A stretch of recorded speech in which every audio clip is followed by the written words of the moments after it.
Hello, everyone. Welcome into another episode of Just Another Year Chicago. My name is Tony Sapita. I'm joined by my co-host Nick Barr. We're talking Bulls, everything that has happened, is happening, and will happen. Goes to Christmas, past, present, and future. So we can kind of just dive right into it real quick. Let's just talk about last night. The Bulls lost to the Mavs 113-99. It was actually closer than the final score indicated. It was kind of just at the end. Yeah, The Mavs pulled away. for sure.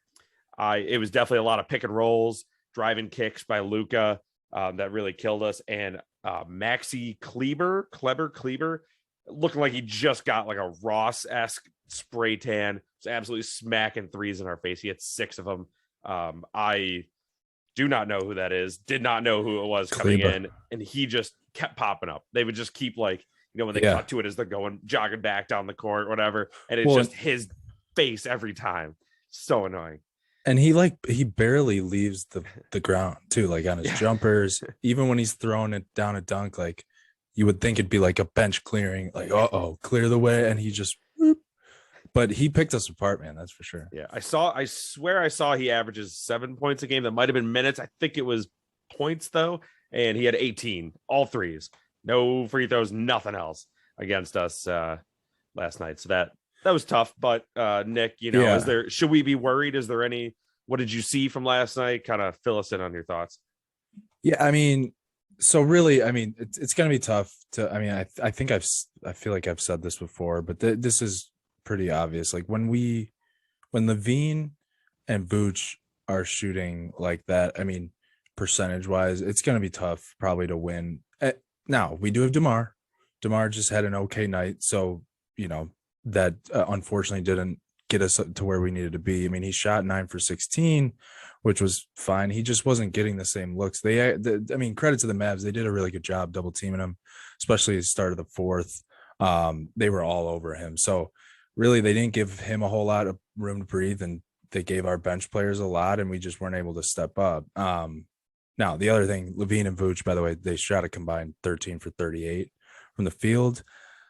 It's just not going to cut it, man. It's just not going to cut it. So Yeah. there's not a whole lot else to say about this game, really. I think I'm not taking it too serious. I'm not too worried. Not hitting the panic button or anything like that. But the only other thing I noticed was that we definitely lacked a little bit of size in guarding Doncic, or at least physicality, right? So like normally, I think having like Caruso or Javante on him to body him up, stop some of those driving kicks would make like the world of a difference. I mean, don't get me wrong. Io did a really good job. Lonzo did a good job in the first half, but I think like his just European thick body was just too much in the second half. Like he just has too much size for his position. I completely agree with you on that. I think even Stacey King pointed out, Io did D him up a couple times. I even tweeted about it, in jest, like, oh, Io's got Luka in absolute shackles right now. And it was, he stopped him a couple times. He kind of stepped out on him, defended his space so that it wasn't, he wouldn't just keep moving forward on him. And, Luka just like kind of bumped him, threw his arms up and was, yelling at the refs. Like, that's a foul, so Stacey King's like, that's exactly what you got to do. Get under his skin, kind of actually body him, make him kind of earn it. And you're so right. We got away from it at the end, and he was able to just kind of do whatever he wanted. I will, just a total side note. I think it's hilarious, like how biased Stacey reports the game. I mean, clearly he has bias. He wants the Bulls to win. That everyone should be fine with that and okay with that. But just the fact that he's like explicitly yelling at the refs saying the ball should go the other way, like I love that. And again, I don't live in another city, right? So maybe if I was watching the, that state's broadcaster, NBC Sports Boss, and maybe, or whatever it is, maybe I'd feel the same way about our announcers. But I love how he's so ride or die. He doesn't even care to put like unbiased journalism aside. He's just straight up, he's just himself, and it's great. I love it. I couldn't agree more. I know I already said that. I'm kind of being repetitive here, but you're saying things I agree with. It's Chicago sports, and I know, Nick, you have different football broadcasters that you listen to, but Jeff Joniak is a homer, and that's fine. And Tom Thayer, homer. Hawk Harrelson was a homer. Jason Benetti's a little bit less of one. Steve Stone is, obviously the Cubs, they've been a revolving door recently, but even Len Casper was a homer for the Cubs. Who am I missing here? Pat Foley, like king homer as well. That's fine. People get upset about it. That was the biggest. People would always criticize Hawk Harrelson, old White Sox announcer, say he's such a homer. He's like yelling at the umps. Who cares? Who else is watching the home broadcast besides the home fans, dude? Exactly. I want him to say what I think. That's what I want him to say. Exactly. This is totally a tangent that does not matter. And hopefully, if you're still listening, hopefully you agree with us. But I love the fact that Stacey went every time, he even mentioned on the broadcast, he's like, don't tell my secrets. But he's every time he's like just a little bit louder next to the refs reviewing it. Yeah, they got that one wrong. Oh, I should definitely, go full. Dude, he has no shame. No shame. Yeah. So, I mean, to wrap it up, not worried about last night. We lost the 10th game after a 9-game win streak. Yep. Yeah. You told me that 2 years ago. I'm like, we won 9 games in a season. That's incredible. Like 9 in a row. What? So I am 100%. Not too worried. But speaking of, if we were panicking, the trade deadline is coming up. It's coming up February 10th. This was written by Nick, so I'm just going to say it in third person. Tony, do you see the Bulls making any moves? Let's start with that. No, not really. Maybe we move a guy like Troy Brown Jr., TBJ, maybe a pick for big depth, but otherwise, like, we're a small ball team. It is what it is. I'm fine with it personally. I see the flaws. I get the flaws. I completely recognize them. I'm going to choose to ignore them. This team is fun right now. At the very least, this team will be fun. There's no like real move we can make. We're not going to get like Anthony Davis, like any big, like Giannis, like a true big that's going to change the game. We can get some depth. That's fine. I don't know. It just feels like we got a good thing going, man. Totally. And I know it's a business. Okay, I know it's a business, but like I still feel like just from a chemistry standpoint, they're still kind of in that honeymoon phase. I almost don't even want to see anyone go just so they can still all be friends and just have a happy little time in Chicago. So but from a business and a serious standpoint, the only thing I can see them really making a move that I would totally understand would be for some big depth. I actually wouldn't have mind. This could be controversial. I'm not sure, but if you're just talking strictly basketball, man, I mean, would have been cool to sign Boogie. Like, let's be honest, Tony Bradley isn't, rocking our socks off. So it'd be nice to see a guy like Boogie in there. He caught kind of a bad break. COVID happened. He should probably be on a roster. I don't think many people would dispute that. Like, he should probably be on a roster. So I was surprised to not even see the Bulls really in talks for that. And again, maybe that's because they're just so happy with the current chemistry. They don't want to bring in a big bully like that to ruin it. I'm curious if it's something like kind of like not to compare it to Cam Newton in the NFL, but where he's like, I don't want to be a backup, or I don't want to I want X amount of money, and teams are like, hey man, we don't see the production necessarily, or we don't have maybe the fit for it in our offense, so we don't think it'll fit. Or if it's otherwise, it doesn't make sense, because I agree, he's better than the 15th man on your, the active scratch or whatever they call it in the NBA, non-dressing guy on your bench.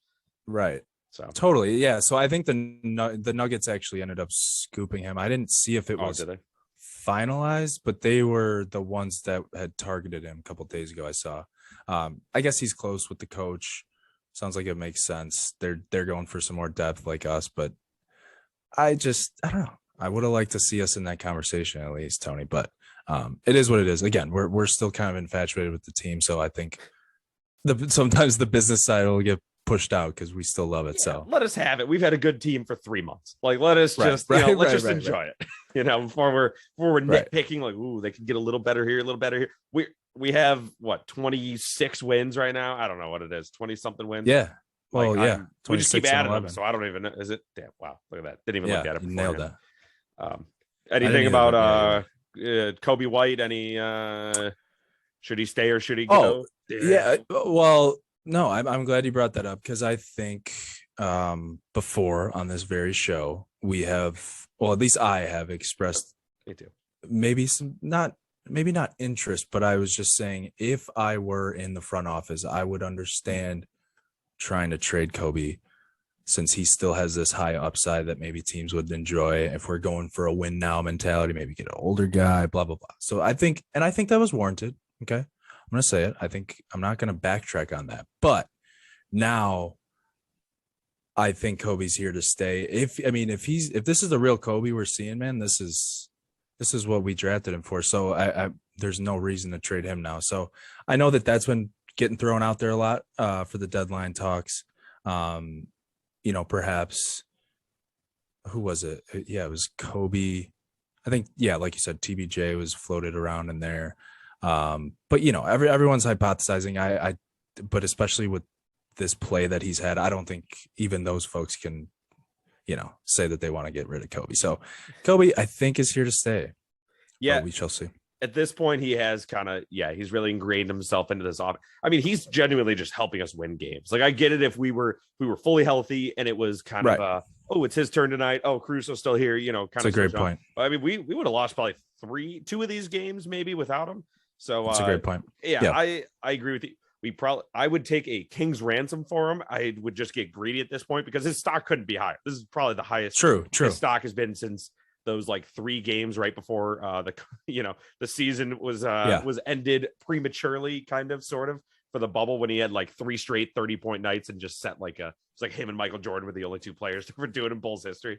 But I mean, like I said, we've been good for 3 months. Let's not rock the boat. Let's ride it out. We'll figure it out in the offseason if it doesn't work out, because then we'll really know what the issue is. And that will probably be, we'll probably get exposed in the post. We'll probably get exposed with some of these, big guys. Vooch can't, he can't cover probably Giannis for 48 minutes, whatever it is. So, right. We'll figure it out. But speaking of the Bucks, kind of, even though we play them in 2 weeks, but looking ahead, I have a bone to pick. The scheduling people, the people that designed the National Basketball Association schedule, I hope they step in a puddle with only socks on. They are absolutely screwing the Bulls. And I get you have to schedule around. It is. I get you have to schedule around the Blackhawks. I get you have to schedule around the other teams that they're playing because, you're rearranging. These are makeup games and stuff. And I get the United Center has concerts and events. It's, we're the Mecca, baby. It's Chicago. But there has to be a better solution. Build a weekend at the end of the season, NBA, whatever you got to do for makeup games. There had to be one other open day that you could have done this. It is stupidity. Here it is right now. It is this coming week. So we're recording Monday night. This will be out Tuesday at noon. So starting with Tuesday, we play the Pistons. Wednesday, we play the Nets at 9 p.m. Even though it's in Chicago against an East Coast team, whatever. It's because we're the ESPN game after the Knicks Mavericks.